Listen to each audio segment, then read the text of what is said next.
పిఠాపురం నుంచి పవన్ కళ్యాణ్ నిలబడ్డా, నేను పోటీ చేస్తున్నా అని చెప్పగానే 24 గంటలు కూడా గడవక ముందే రామ్ గోపాల్ వర్మ నేను కూడా ఇక్కడి నుంచే పోటీ చేస్తున్నా అంటున్నాడు.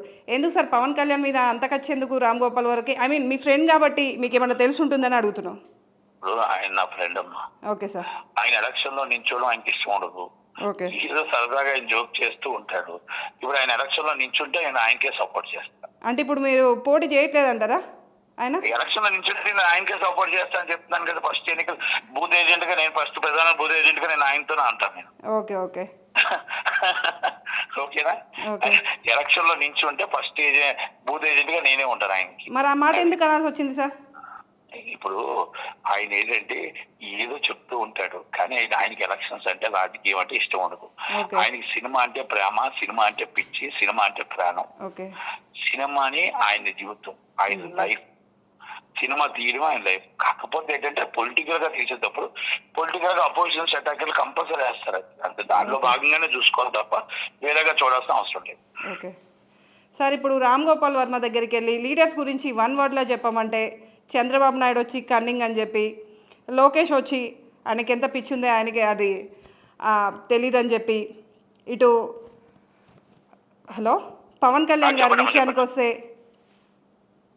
హలో అదే పవన్ కళ్యాణ్ గారి గురించి ఒక మాట, ఇట్లా ఒక్కొక్క లీడర్ గురించి ఒక మాట అనుకుంటూ వచ్చారు. దీన్ని ఎలా చూస్తున్నారు సార్?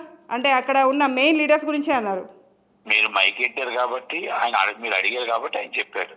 మీరు మైక్ ఎట్టకపోతే ఆయన చెప్పడు, మీరు అడగకపోతే ఆయన చెప్పడు. అంటే ఇది కూడా ప్రత్యేకంగా ప్రెస్ మీట్ పెట్టి చెప్పలేదు కదా, మీరు అడిగారు కాబట్టి ఆయన చెప్పాడు. ఓకే. డూబ్ పవన్ కళ్యాణ్ కోసం చెప్పాడు, డూబ్ చంద్రబాబు కోసం చెప్పాడు, డూబ్ లోకేష్ కోసం చెప్పాడు. మీరు మరి ఒరిజినల్ వాళ్ళ కోసం మాట్లాడారు, మీరు ఎందుకు అనుకుంటున్నారు? అంటే పవన్ కళ్యాణ్ స్టెబిలిటీ లేదని చెప్తున్నాడు కదా, అందుకే డూబ్ పవన్ కళ్యాణ్ స్టెబిలిటీ లేదని అనుకోవచ్చుగా. ఓకే. డూబ్ల లోకేష్ సినిమా వ్యక్తి కాబట్టి డూబ్ల విషయంలో డూబ్లను పెట్టుకొని డూబ్లను అన్నాడు, అసలు వ్యక్తులను అనలేదు అంటున్నారా? నేను అనలేదు అని అనట్లేదు, అన్నాను అనట్లేదు, మీరు అలాగ అనుకోవచ్చు కదా. ఇప్పుడు డైరెక్ట్ గా ఆయన సినిమా తీసేటప్పుడు ఈయనే పవన్ కళ్యాణ్ సార్, అప్పుడు అందులో సినిమా వ్యక్తి పవన్ కళ్యాణ్ ఒక్కడే కదా, మరి లోకేష్ కాదు, చంద్రబాబు నాయుడు కాదు.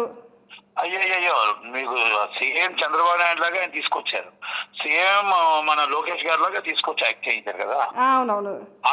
ఆ సినిమాకి నేనే నిర్మాత, మీకు తెలుసా లేదు? తెలుసా, చూపించారు మొన్న వచ్చినప్పుడు కూడా. అందుకని అంటున్నాను మీకు. కనుక మీకు ఆయన తీసుకొచ్చి వాళ్ళని అన్నారని అనుకోవాలి, కానీ మీరు ఒరిజినల్ లీడర్స్ అన్నారనుకో. ఆయన పొలిటికల్ గా ఆయనకి చచ్చలేదు, పొలిటికల్ గా అనుకోవాలి ఆయన. పొలిటికల్ గా అందు ఆయన నాకు తెలిసి.